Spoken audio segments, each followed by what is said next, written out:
Bună seara și bine ați venit la un eveniment de sărbătoare la Biblioteca Județeană Ghete Chirileanu Neamț. În anul excelenței, în anul 2026. Sărbătorim 10 ani de excelență, 10 ani de activitate neîntreruptă a Clubului de Franceză în cadrul Bibliotecii Județene, coordonat de un profesor de excelență, doamna profesoară Elena David.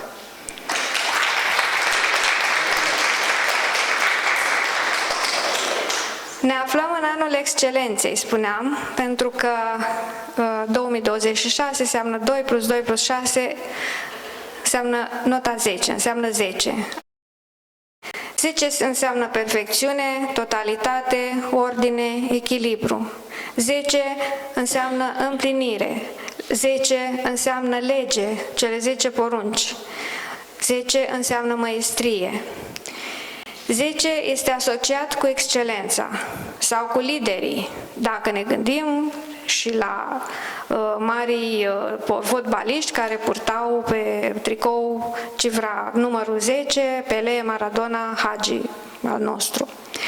În numerologie, 10 este considerat un număr al independenței, al succesului, un număr asociat cu desăvârșirea și cu realizarea. 10 este un punct de cotitură, un moment în care se atinge apogeul unei etape și se pregătește o nouă etapă de evoluție. Clubul de franceză, în cadrul Bibliotecii Județene Ghete Chirileanu Neamț, aniversează 10 ani anul acesta. Clubul de franceză înseamnă o viziune transformată în succes de către coordonatorul de specialitate, doamna profesoară Elena David. Clubul este un vis împlinit și susținut de un public de nota 10. Membrii clubului, invitații, colaboratorii, pentru care vă mulțumim foarte mult. Fără dumneavoastră nu am fi avut clubul de franceză și a 10 ani de excelență. Mai mult, Biblioteca Județeană este partenerul dumneavoastră de nota 10 în cultivarea interesului și pasiunii pentru cultură. Vă invităm așadar să fiți parte din sărbătoarea clubului, care se deschide cu un moment oferit de colaboratorii noștri prețioși de la Liceul de Arte Victor Brauner, Piatra Neamț, elevi de excepție și profesori mentori care transformă continuu pasiunea în performanță. La fel, liceu de excelență, profesori de excelență, elevi de excelență.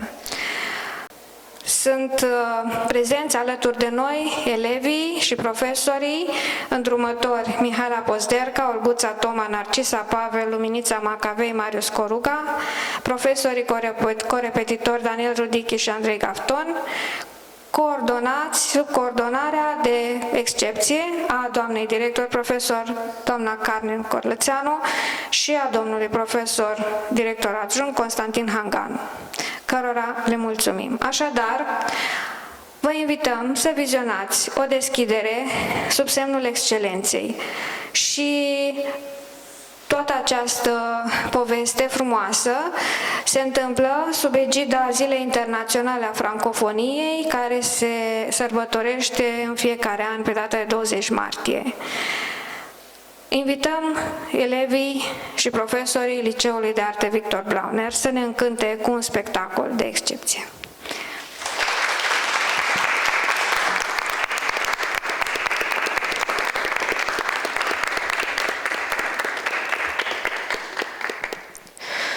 Aujourd'hui, nous avons la joie de célébrer ensemble le 10e anniversaire du club de français.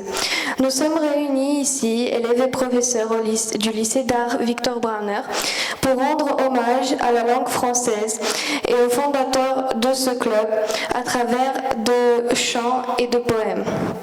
Notre spectacle est ouvert par Paula Scultu, lauréate du premier prix des Olympiades nationales d'études instrumentales, vocales et théoriques de la musique en 2025. Elle interprétera Habanera de Georges Bizet. Paola vous convaincra une fois de plus que le prix qu'elle a reçu l'année dernière est l'aboutissement de son talent et du travail accompli sous la direction de sa professeure Narcisa Pavel et au piano professeur Daniel Rudicki.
Je m'appelle Anna Rivera et les paroles que vous allez entendre à la suite sont un hommage aux artistes de notre époque.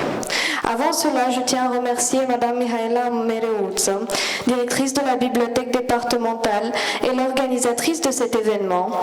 Nos remerciements vont également à Madame Carmen Corlazeanu, la directrice de notre lycée, ainsi que Madame Mihaela Pozderko, notre professeure de français, et à tous nos professeurs qui nous soutiennent chaque jour sur notre chemin, semé d'épreuves mais aussi de satisfaction. La poésie des salles vides, à Christian Benedetti. Nous vivons une époque où l'argent fait la loi. Les gens ne sourient plus et je ne sais pas pourquoi. Les rues sont des agglomérations de boue, seuls les portables éclairent les visages au-dessus. Des politiciens anonymes parlent de culture alors même que le monde se remplit d'ordures. Il parie que Bizet est un satellite perdu dans la stratosphère et Gershwin le plus grand bateau de croisière. Pendant ce temps, un ténor chante seul devant l'opéra. Quelques spectateurs en colère demandent pourquoi. Sur le trottoir, un piano se transforme en poubelle. Un metteur en scène traverse la foule rebelle. Deux jeunes acteurs mimant le tir des balles. Un violon ressonne dans un couloir d'hôpital. Les accordéons aux touches cassées et toutes les guitares deviennent des déchets. Les peintres peignent en noir et rouge sang. Dans les musées, seuls des paysages avec des nuages. Il y a une peinture de jaune et de bleu et surtout, mon peintre préféré a disparu. En rouge, sur une affiche bien connue, tous les billets ont été vendus. Ci-dessous, récompense 100 francs pour un roman perdu. Les rideaux de mon théâtre préféré ne se lèvent plus. Le chef d'orchestre a mis sa baguette en gage pour acheter du pain et se demande ce qu'il mettra en gage demain. Des ballerines font de la publicité pour la bière. Sur une scène dans le noir, un acteur récite des prières.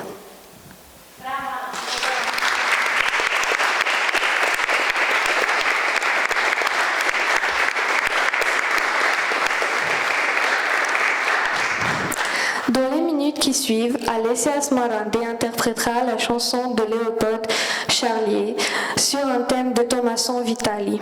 Elle sera accompagnée au piano par la professeure Daria Bindi.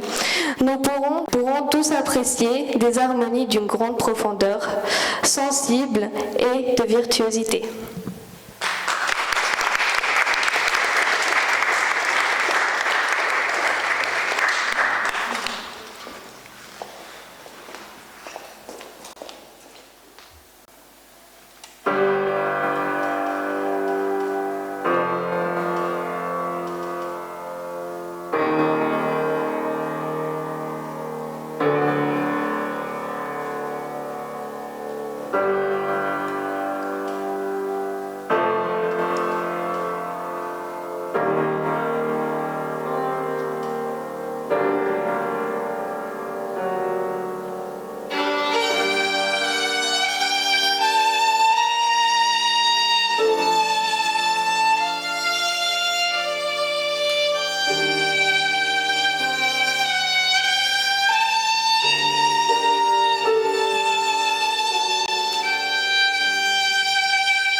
Georges Brun et Samy Fin ont composé l'une des plus belles chansons d'amour sur des paroles de Jack Lawrence.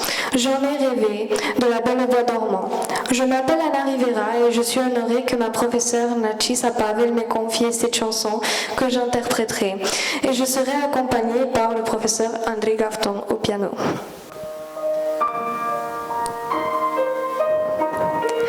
C'est lui, c'est le prince de mes rêves. Vous savez, Majesté, je n'ai pas le droit de parler à des inconnus, mais vous et moi, nous nous connaissons. Mon amour, je t'ai vu au beau milieu d'un rêve. Mon amour, un aussi doux rêve et d'un présage d'amour refusant.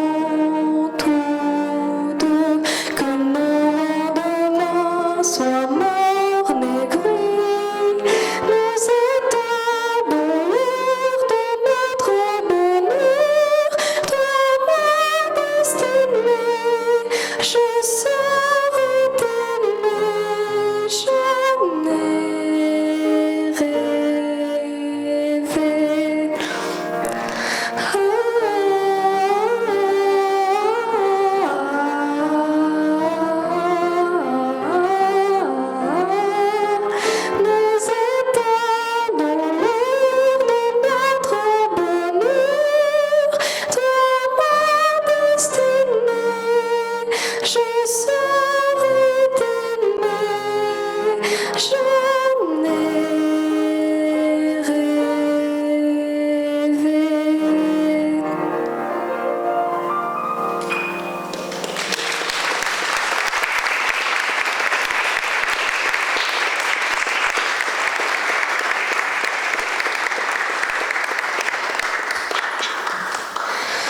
Je suis malade, la célèbre chanson a été composée par Alice Donna sur les paroles écrites de Serge Lama en 1973, a fait le tour du monde grâce à l'interprétation célèbre de Dalila, mais aussi de Lara Fabian.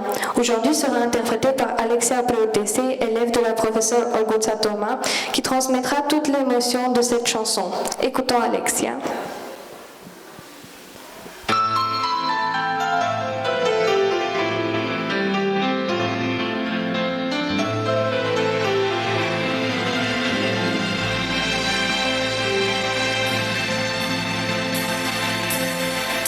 Je ne rêve plus, je ne fais plus, je ne m'aime plus d'histoire. Je suis seule sans toi, je suis là sans toi, comme le féline dans le sein dortoir.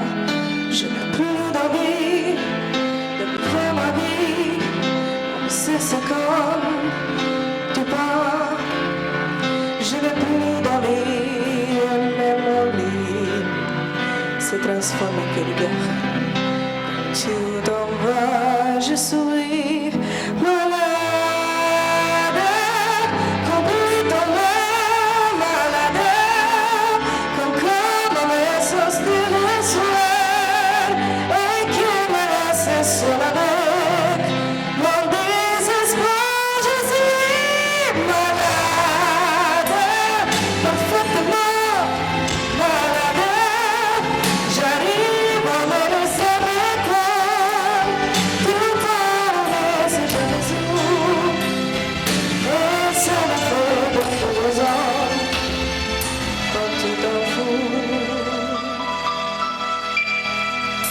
Comme un rocher,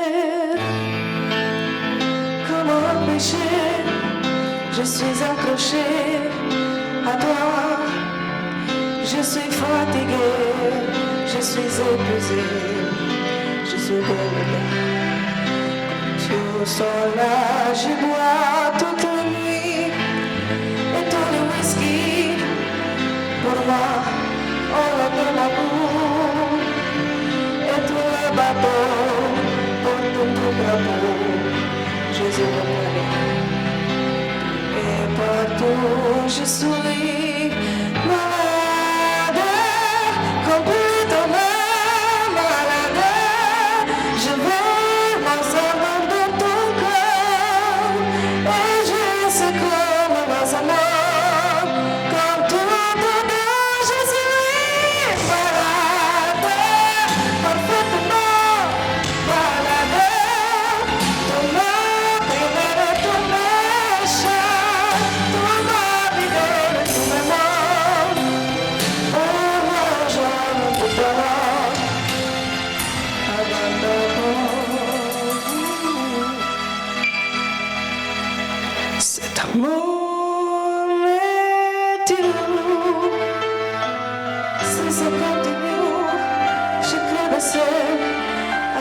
main, près de ma radio, comme un bossillo.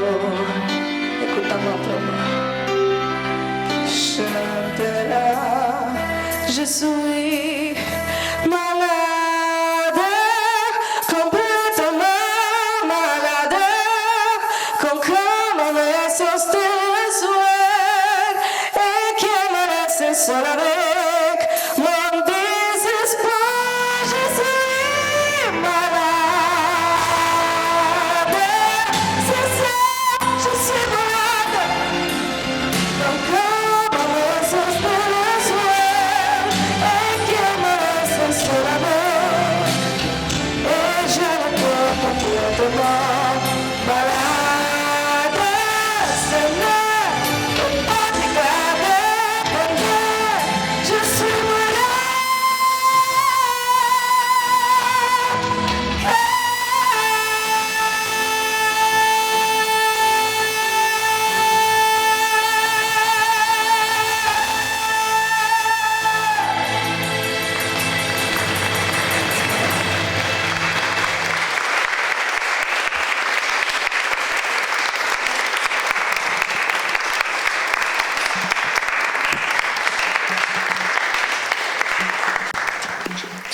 Vois sur ton chemin, gamins oubliés, égarés, donne-leur la main pour les mener vers d'autres lendemains. Voici les premiers mots de la chanson Vois sur ton chemin, écrit par Bruno Collet. Il correspond parfaitement à ce qui s'est passé il y a 10 ans, lorsque Madame Elena David a ouvert cette voie que les amoureux de langue française de Pietra Neamț allaient emprunter. Les membres de la chorale Novo Gaudium, dirigée par le professeur Marius Corugo, offrent ce cadeau musical à la professeure Elena David. Et comme si rien n'était au hasard, certains des enfants de cette chorale sont nés en 2016. À la fin de cette petite spéciale, la chorale Gaudium interprétera la chanson Galop, composée par Ken Berg, et Plaiul meu, compositeur Victor Nevoie.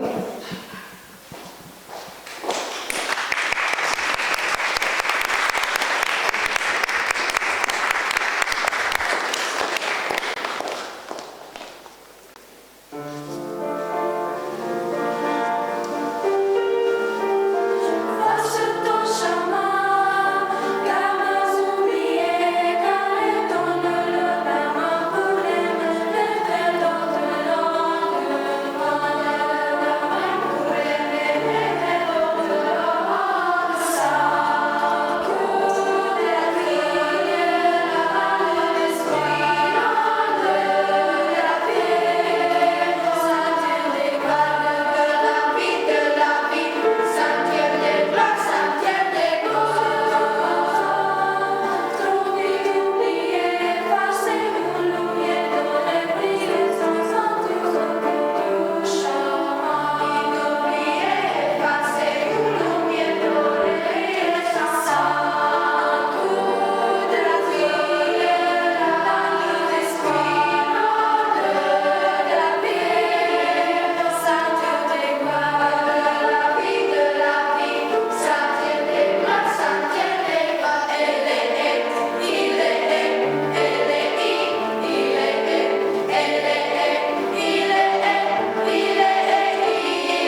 professeur de musique du film Les Choristes. Et le groupe musical, le chœur, peut rivaliser avec le film très connu, vous le connaissez. Et la première mélodie, c'est du film Les Choristes. Oui. Donc, vous pouvez rivaliser avec les choristes du film français qui est très renommé, avec beaucoup de prix internationaux. Donc, bonne chance. Merci beaucoup.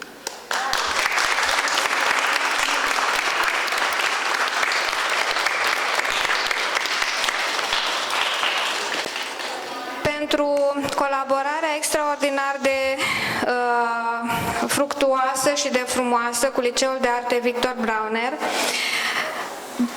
Biblioteca Județeană oferă câteva diplome de excelență Direcțiunii Liceului de Arte Victor Brauner, doamnei profesor Carmen Corlățeanu, în semn de prețuire pentru colaborarea cu Biblioteca Județeană în coordonarea activităților culturale care au înnobilat momentele aniversare ale grupurilor de franceză prin implicarea elevilor talentați și a cadrelor didactice ale Liceului de Arte Victor Brauner în susținerea repertoriului muzical francofon și în consolidarea dialogului între educație, artă și cultură.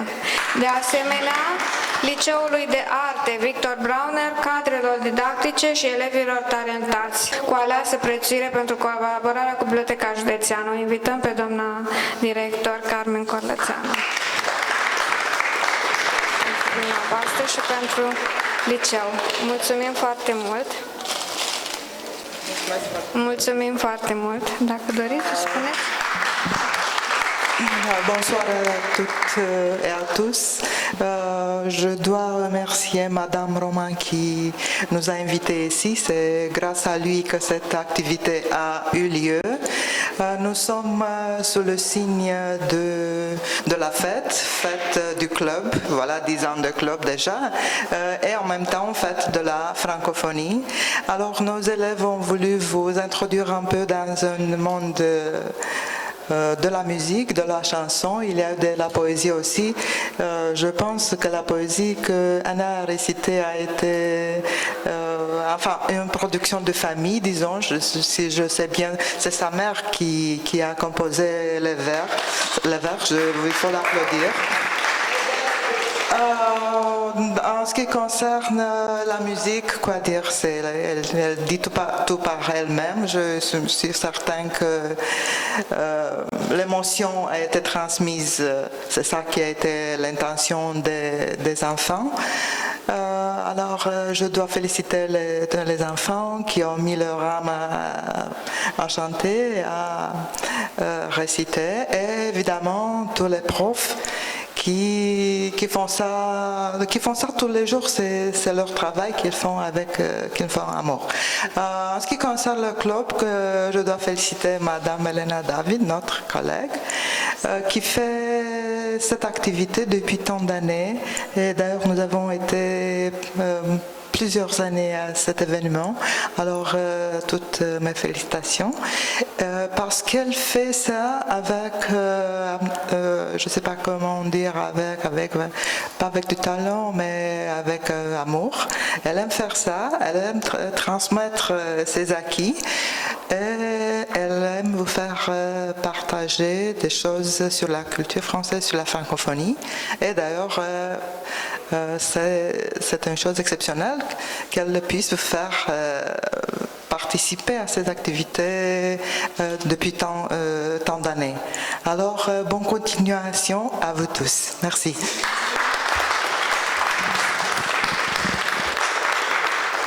De asemenea, oferim o diplomă de excelență doamnei profesoare de limba franceză Mihaela Pozderca.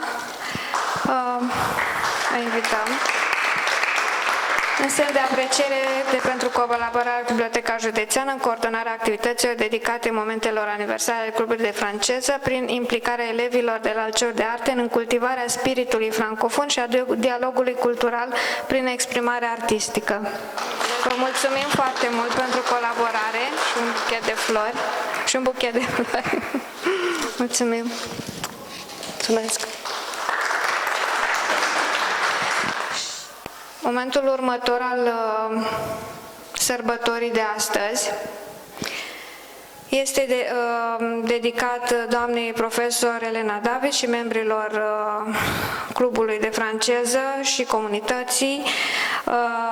Vă vom invita într-o călătorie prin imagini în timp, prin momentele clubului și un dialog pentru că acest club este o puncte culturală între generații, așa se intitulează acest moment următor și îl prefațăm cu diploma de excelență oferită doamnei profesor Elena Davin în semn de apreciere pentru profesionalismul, entuziasmul și generozitatea cu care a inițiat și coordonat timp de 10 ani activitatea Clubului de Franceză din cadrul Bibliotecii Județene Chite Chirileanu Neamț, a transformat întâlnirile de conversație într-un veritabil spațiu de dialog cultural și intercultural, a promovat limba franceză și valorile francofoniei și a construit o comunitate care unește generații diferite în spiritul pasiunii pentru cultură. Vă mulțumim din tot sufletul. Doamnei, mulțumesc, Monica, pentru asistență.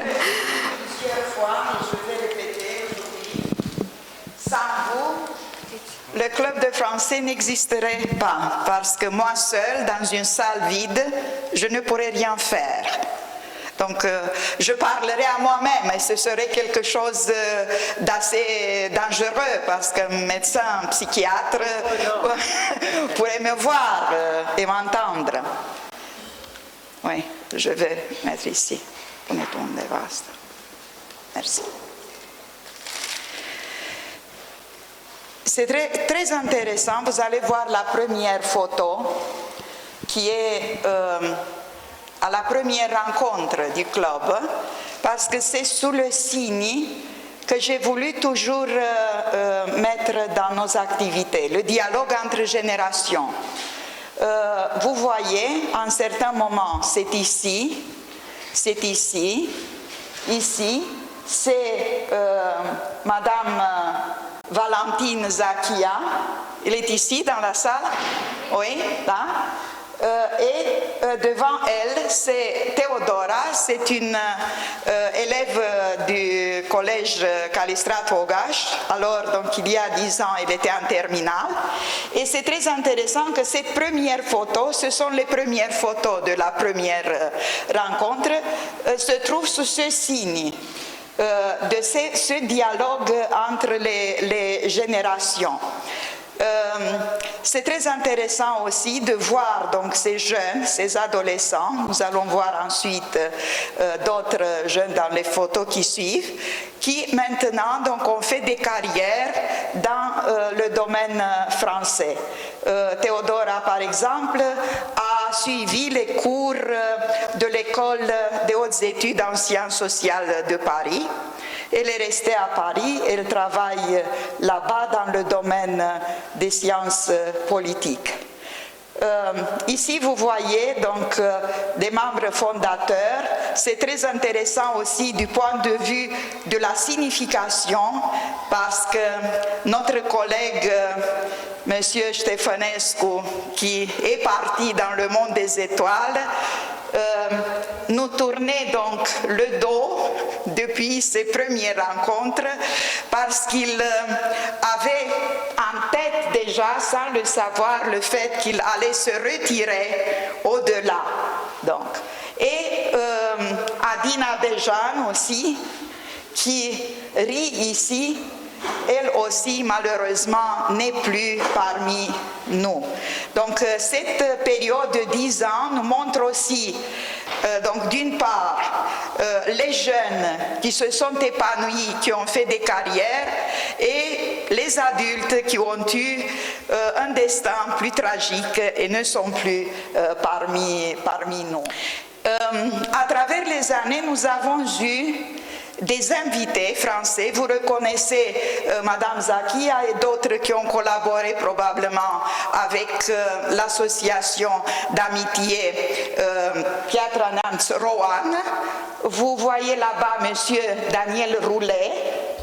Daniel Roulet qui a été le président de l'association pendant plusieurs années Et ensuite, il a cédé la présidence à Jacques-Paul Turat, qui est maintenant le président de l'association et qui nous a visités. Je pense qu'ici, c'est il y a 6 ans, il y a 7 ans, donc c'est une période assez lointaine.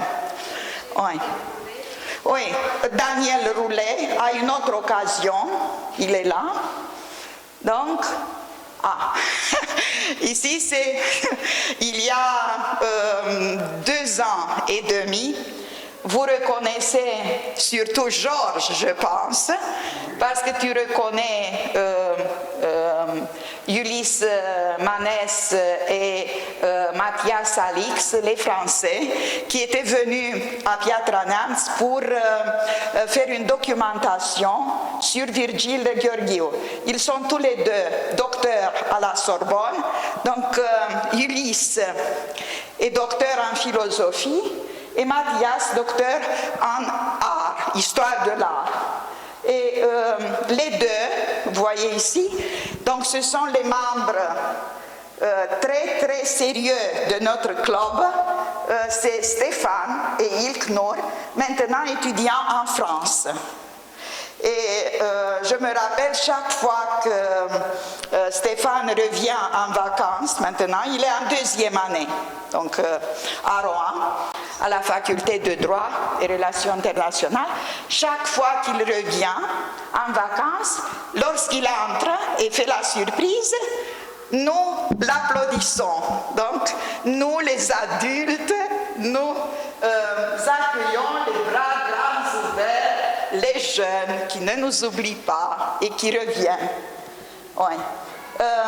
Ici donc, pourquoi je dis Georges? Parce que je sais que tu as eu un échange d'opinion avec les deux Français. Donc c'est Georges, c'est Ilknur qui a suivi le lycée pédagogique. C'est Stéphane, le lycée Callistrate Hogaș, donc c'est Mathias, Ulysse, Marin, Larissa et Michel à cette rencontre avec les Français. Dis-moi, qu'est-ce que tu as discuté avec les Français là-bas? Pas spécialement, mais quelque chose sur mes ouvrages. Tu as présenté tes ouvrages. Oui, parce que je me rappelais tout de même que tu as dit quelque chose qui t'a impressionné de leur part. Donc, quelques affirmations. C'est ça. Oui. C'est très, très intéressant aussi, les parents qui venaient avec leurs enfants. Vous voyez, aussi une fillette, c'est, je pense, 7 ans déjà.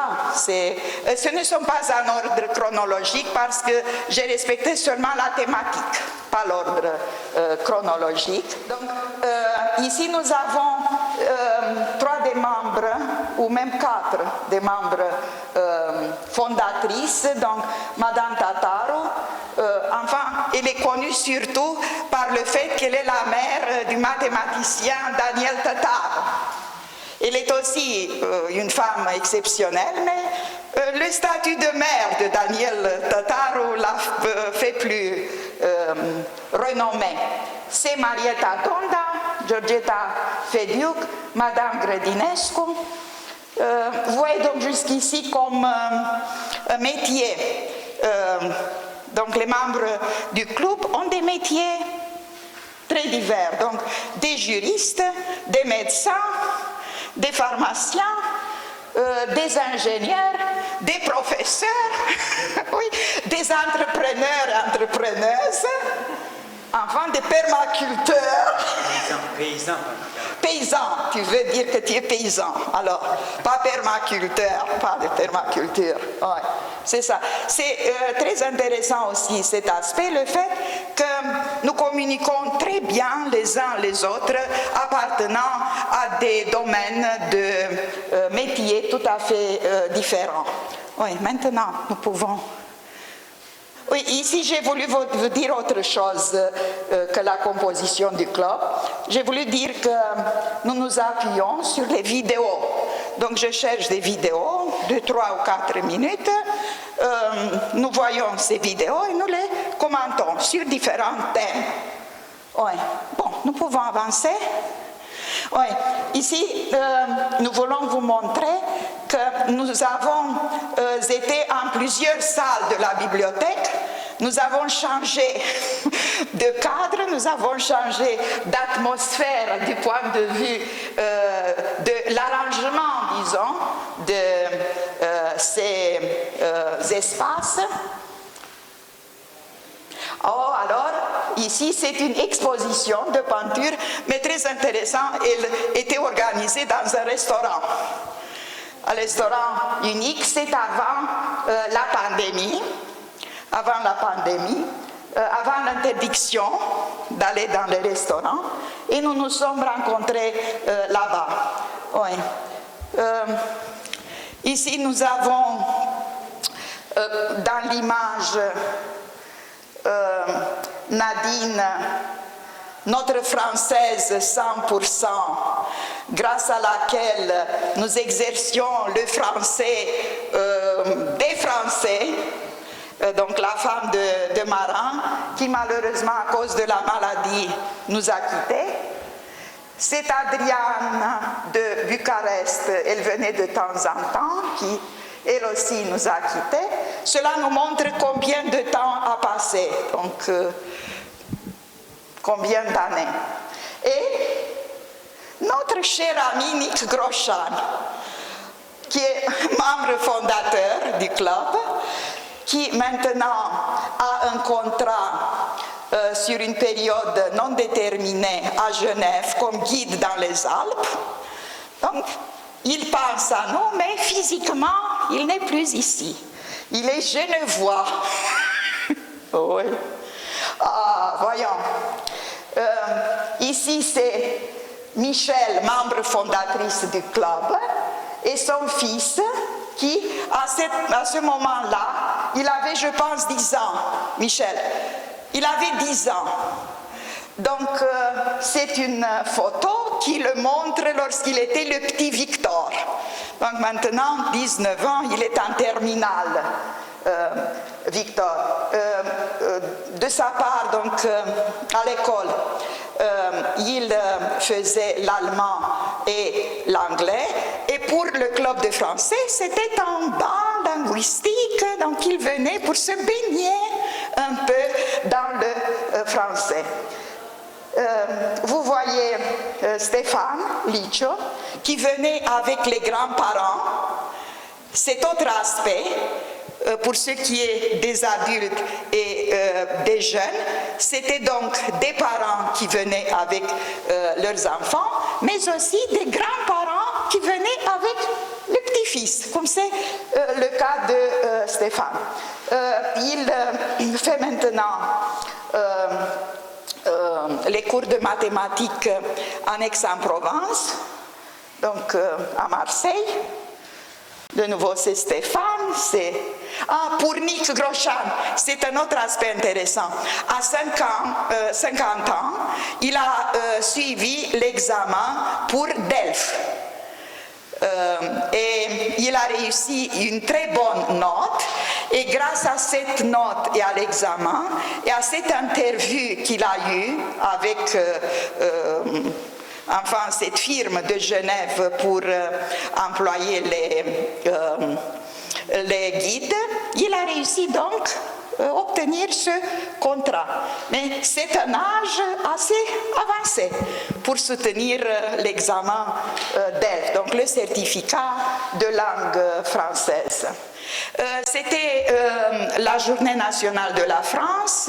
Ici, nous voyons Stéphane avant qu'il parte en France aux études. Et ici, c'est Flaviane Kifo, c'est un étudiant maintenant à la faculté d'histoire. Et Mihaela Gradinaro, Mihaela et Georges ont été de temps en temps des modérateurs au club de français. J'étais professeur grâce à vous. Oui, donc ils ont modéré donc, les activités du club. Oh, on a remporté des prix ici, un diplôme chacun, pendant les journées de la bibliothèque. On a obtenu ces diplômes. Ici, c'est Nicolas, il est aussi étudiant.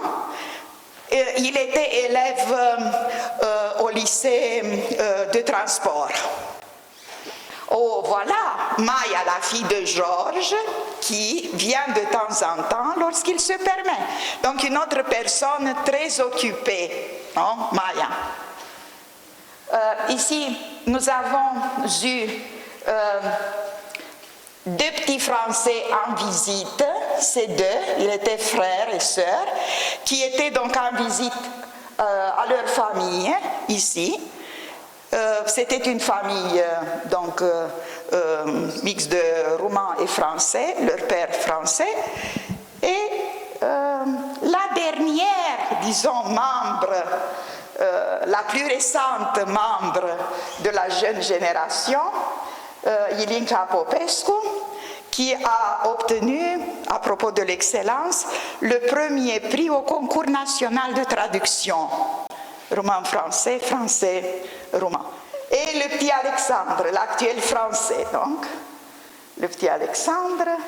Ici, ce sont les grands-parents de Stéphane, les époux Liciu. Et le petit-fils. Ouais. Et c'est la fillette de Gabriel Pricope, ouais, qui paraissait dans les photos avec Victor à un certain moment. Donc, d'une certaine façon, c'est une question psychologique pour moi, parce que j'ai toujours voulu avoir devant moi des jeunes. Et j'ai eu cette chance d'avoir aussi des jeunes à côté de nous, ceux qui avons un certain âge. Ce qui va suivre maintenant, ce sont quelques thèmes de ce que nous avons discuté. Alors je vais vous demander quelques pensées à propos des thèmes respectifs, de dire quelques mots, non pour répéter ce que nous avons dit alors, de nous rappeler certaines choses, mais de dire ce que vous pensez maintenant. J'ai choisi pour le premier thème les valeurs sociales, parce que les valeurs sociales sont celles qui nous animent, nous, à nos activités. Donc, il s'agit du fait que nous devons être et nous sommes pleins d'enthousiasme, donc une valeur que je considère essentielle, enthousiasme, dans ce que nous faisons, dans ce que nous entreprenons. Donc, quelques thèmes donc, des dialogues. L'harmonie, parce qu'il n'y a pas de dispute, donc les disputes n'ont pas de place, même si entre vous deux, il y a quelquefois des contradictions, mais ce ne sont pas des disputes, ce sont des contradictions constructives dont nous avons besoin. Nous avons besoin. Pour la première aussi, donc le pardon, l'image personnelle, l'orgueil et la modestie. Et je vous pose une question maintenant. Sur place, l'orgueil, quand est bon l'orgueil, il mène à de bonnes choses, et quand il est dangereux. Voilà. Je lui ai dit lorsqu'il est venu aujourd'hui, c'était une place tout près de moi, vers ma main droite, pas gauche. Si c'était gauche, c'était mon cœur. Si c'est droite, c'est l'action. Alors je te dis, prends place ici, Marin, parce que tu es ma main droite. C'est pour cela que je te donne maintenant de parler de l'orgueil. Tu es orgueilleux? Tu as des orgueils? Un petit peu quand même. Oui. J'essaie peut-être de le cacher. d'avancées masquées, soi-disant. Parce que la limite donc de l'orgueil, que l'on ne tombe pas dans la, comment dire, dans l'arrogance, c'est que c'est pas facile, c'est pas évident de ne pas être arrogant, de rester digne dans la détermination des engagements ou dans l'énergie dans laquelle on met nos valeurs. Et à partir de là, donc, est-ce qu'on est trop orgueilleux, on risque de ne pas écouter l'autre, de se dire moi je sais tout, qui ça peut être pas constructible. Et quand on n'a pas assez d'orgueil, ben on risque de passer à côté, de se faire effacer. C'est passé 10 ans, et pour moi, je suis venu un peu plus tard. C'est passé. C'est Michel qui m'a fait rentrer. Vous voyez donc les membres Oui. du club, les membres fondateurs qui recommandaient le club. Et de cette façon, Marin est venu. Et le temps, moi je veux parler de temps parce que c'est quelque chose de très important. Madame, la professeure, donc c'est passé 10 ans. 10 ans, ça peut être beaucoup ou pas à la fois. Et nous, chaque mercredi, on passe 1 heure ensemble. Et 1 heure, c'est pas beaucoup. Une heure, Bon. un Et, noyau. la qualité, je pense, d'un pédagogue, c'est que pendant 7 heures, on aborde 3-4 sujets, des sujets hyper importants, en tout cas pour moi, hyper importants pour la société, que ce soit française ou une société humaine, parce qu'on aborde des valeurs de très haute qualité. Et donc, c'est 1 heure. Vous voyez, pendant 7 heures, donc, il y a le petite image où des Français, des spécialistes, des philosophes, des sociologues, des ingénieurs, des savants, ils parlent, et nous, on est quand même parfois 10-15, et on a le temps aussi de dire notre façon de voir les choses, le monde, pendant 1 heure. Et madame, la professeure Hélène, elle n'aime pas beaucoup parler, donc elle est timide, elle donc elle parle aussi beaucoup pendant 7 heures. Et moi non plus, je n'aime pas beaucoup parler, je n'aime pas m'exprimer, je suis timide, et donc je parle beaucoup aussi pendant cette heure-là. Vous voyez, c'est ça qui est intéressant. Et pour nous, bien sûr, parce que nous, on est des, comment on dit, des spectateurs qui on apporte une valeur à la valeur de la professeure Elena David, parce qu'elle, elle a des idées, comment on dit, c'est pas parce que c'est la fête de 10 ans qu'on veut le brosser dans le sens de, comment on dit, moi je suis très sincère, parce que quand je l'ai vu la première fois, je me suis posé la question, je vous l'avais dit, combien de temps vous avez vécu en France? Elle m'a dit, bah, j'étais touriste de passage et j'ai jamais vécu un an d'affilée. Et Marin y a vécu donc 25 ans. Il est aussi citoyen français. Oui. Il est aussi citoyen français. Et donc, c'est sa qualité de connaissance de la langue française. Et c'est même pas que de la langue, c'est de la culture française sans le vivre dedans, parce que moi, j'ai eu la chance de vivre à l'intérieur de la France et observer comment se comportent ces gens-là. Et j'ai copié sur eux. Mais parfois, il y a des gens qui me disent, bah, vous êtes quelqu'un qui vous connaissez la culture française. Et Madame David n'a pas vécu là-bas. Elle sait donc la capacité de présenter cette belle culture qui est la culture française. Pour moi, c'est quelque chose de très, très important et un grand honneur à cette personnalité qu'on a dans notre ville, parce que vous imaginez, c'est gratuit en plus. Donc pour le modèle familial contemporain, c'est lié avec le thème antérieur, parce que c'est dans la famille qu'on devrait donc apprendre toutes les bonnes manières de comportement en société, donc la bonne conduite. Les voyages extérieurs, les voyages intérieurs et l'image de soi. On dit que les voyages sont formatifs, mais chaque personne peut-elle être bien formée par le voyage? Chaque fois une personne qui voyage beaucoup réussit à prendre les bonnes choses pour se former du point de vue du caractère et de la personnalité? C'est un domaine, le voyage. Je trouve que c'est fonction de plaisir de chacun de voyager, parce que si ça devient une passion, il reste quelque chose toujours de chaque voyage.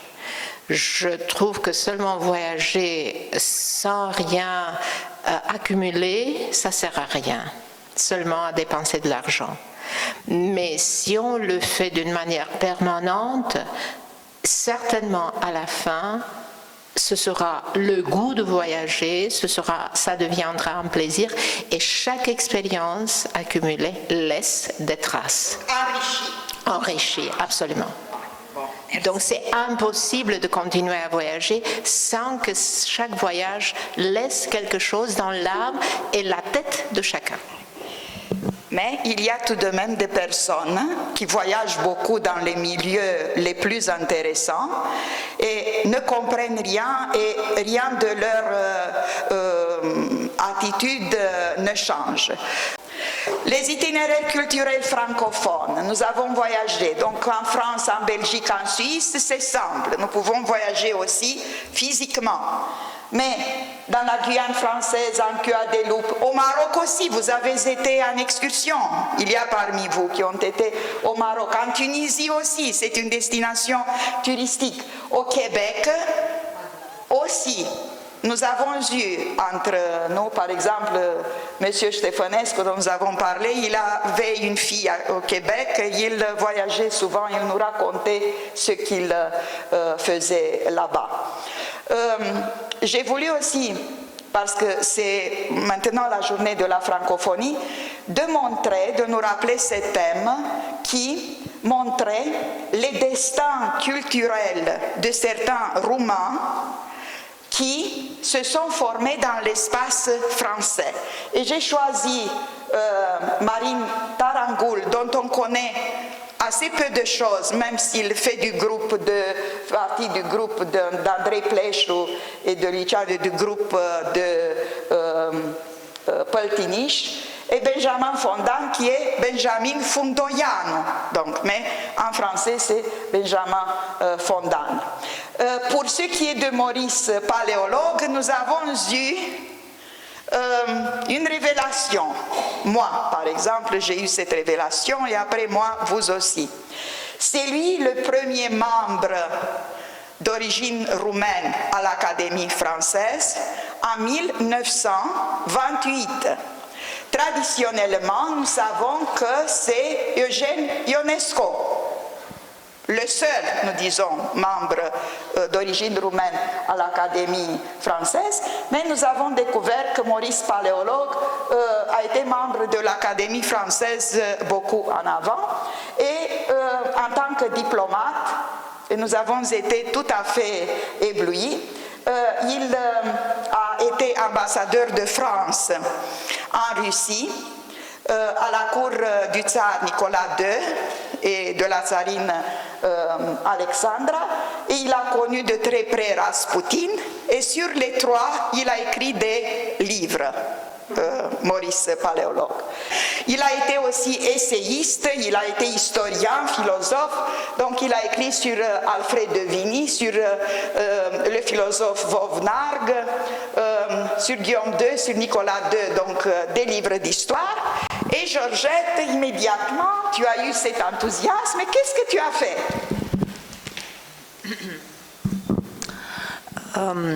J'ai cherché le livre sur l'Internet et j'ai eu l'occasion de le trouver. C'est pourquoi j'ai demandé 2 exemplaires, une pour moi et une pour toi. Et après que j'ai lu quelques pages, j'ai été totalement impressionnée de celles que j'ai lues déjà et que je ne savais. Il y a... Exactement. Mais n'est pas la seule révélation en ce qui concerne tous les thèmes que nous discutons au club, parce que j'ai eu l'occasion de venir première fois à la festivité de 7e année de votre réunion, parce que vous m'avez invité nous avons été des collègues et nous avons eu l'occasion de discuter du club. Hélène m'a invité de venir à la 7e festivité exactement. Et puis, j'ai commencé à venir à club avec mon mari et nous avons été très impressionnés de qu'est-ce que tu fais là, des membres, de l'atmosphère chaude, des problèmes, des discussions. Et je passe un peu ce thème pour discuter un peu de la thème que nous avons eu avec des tableaux, des peintures célèbres. Et je me pense que, alors quand nous avons discuté de Gioconda, j'ai eu l'occasion d'apprendre et de voir beaucoup des autres choses que je ne le savais jusqu'à ce moment-là.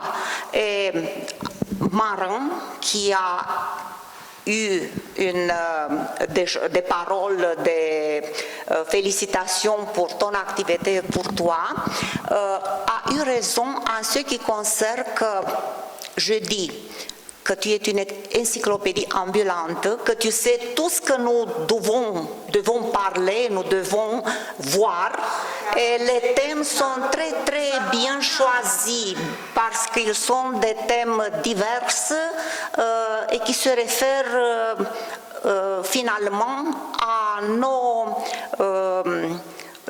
bagages culturels, je crois. Merci. Bon, continuons. Oui. Pour les savants roumains dont l'activité a été marquée par la formation en France, donc Emil Rakovic, Ioan Cantacuzino, Victor Babeș.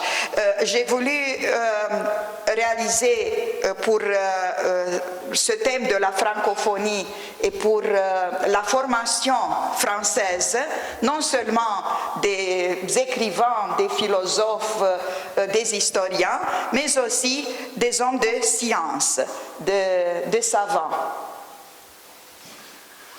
Et le progrès technologique, les valeurs qui doivent être gardées contre la robotisation, oui, et contre l'intelligence artificielle, sur laquelle nous avons beaucoup discuté, 3 fois, 3 rencontres. Et donc vous restez, à ce que je sais, vous restez fidèles aux valeurs artistiques traditionnelles. Vous restez fidèles à Botticelli, hein? Vous restez fidèles à Renoir, à Léonard de Vinci, à Raphaël, à Klimt, à Monet, hein?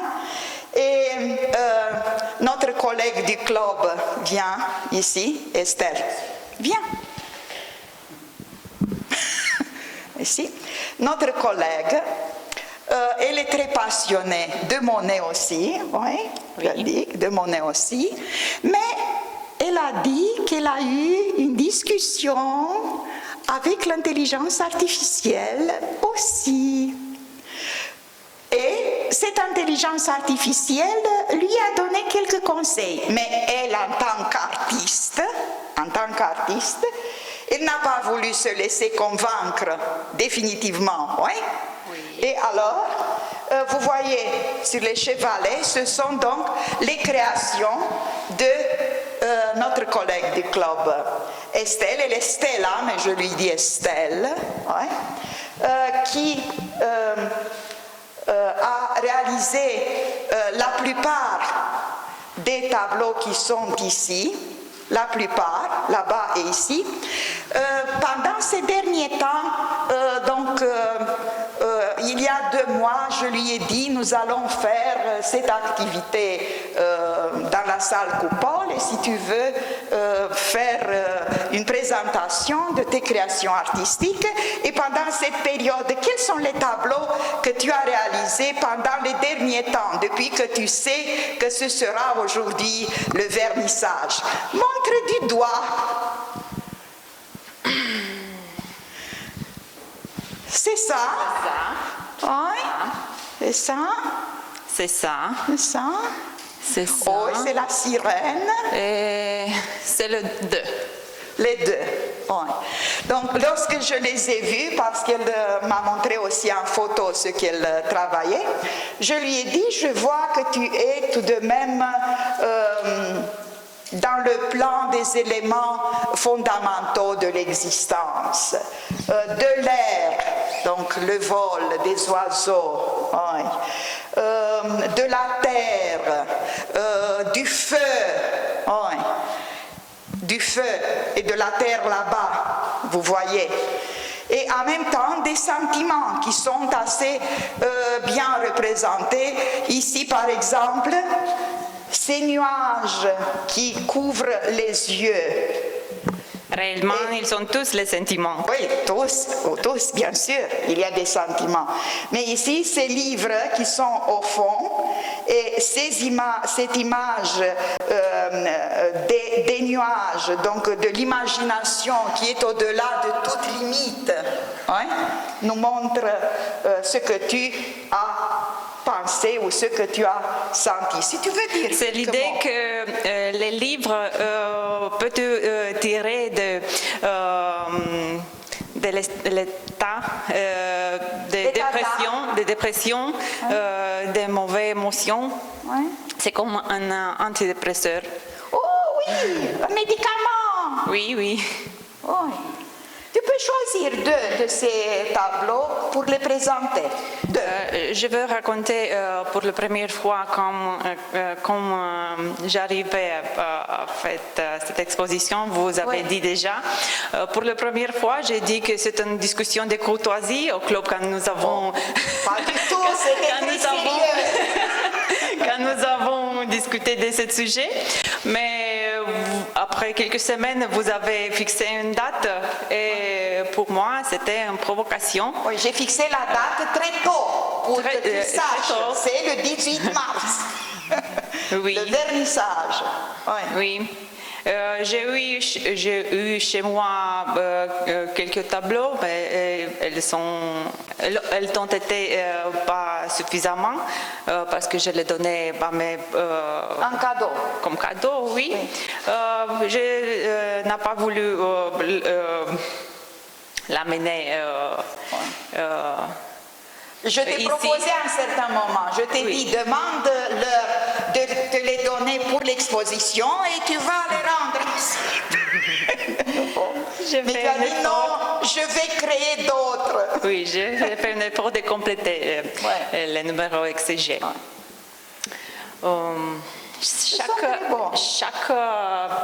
Chaque tableau, réellement, c'est une partie de mon âme. Est allé sur les toiles et j'ai un grand plaisir de vous présenter cette chose-là. Merci beaucoup. En littérature et à mes écrits, par exemple, les plus grands, les plus bons critiques sont les lecteurs. Ici aussi sont les spectateurs et ceux qui admirent ces travaux. Eh bien, dans la peinture, il y a 2 variantes. Une variante de...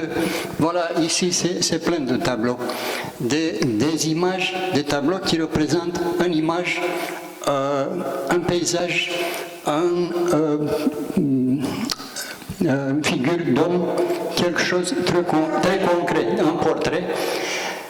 Et d'autre part, dans la création de notre collègue, c'est une peinture d'idées, et de elle a vivé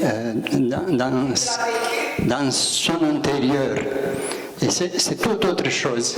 Et pourquoi le critique que je suis convaincu que c'est une création de grande valeur.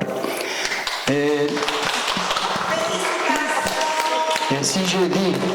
si j'ai dit que les tableaux représentent des idées, je veux vous lire quelques titres.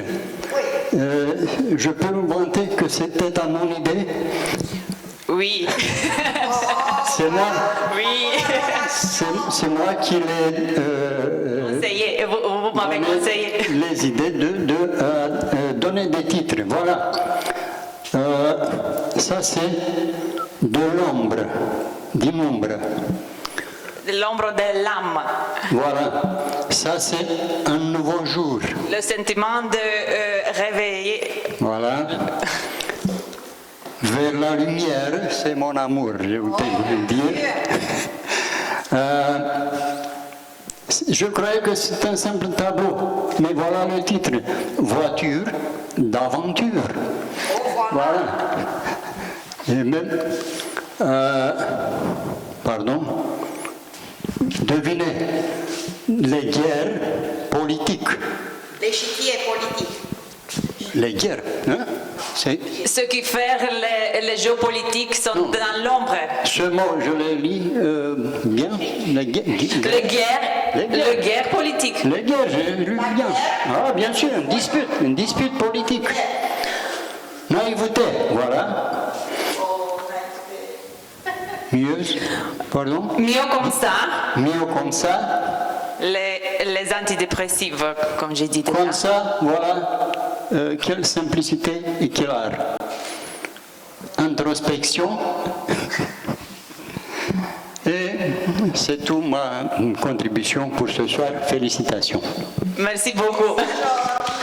Parcursul zilei de astăzi a fost un parcurs de nota 10 în spiritul excelenței acestui an. Îi mulțumim doamnei profesor Elena David, datorită ei și entuziasmului, profesionalismului și spiritului cultural. Și mulțumim dumneavoastră, datorită dumneavoastră, entuziasmului și spiritului cultural pe care îl aveți, s-a putut întâmpla ca clubul de franceză pe care l-am propus să reziste și să dăinuiască 10 ani și sperăm decenii de acum înainte. Vă mulțumim foarte mult pentru prezență, pentru participare și pentru tot ceea ce ne dăruiți dumneavoastră bibliotecii ca să rămânem în spiritul de excelență. Mulțumim!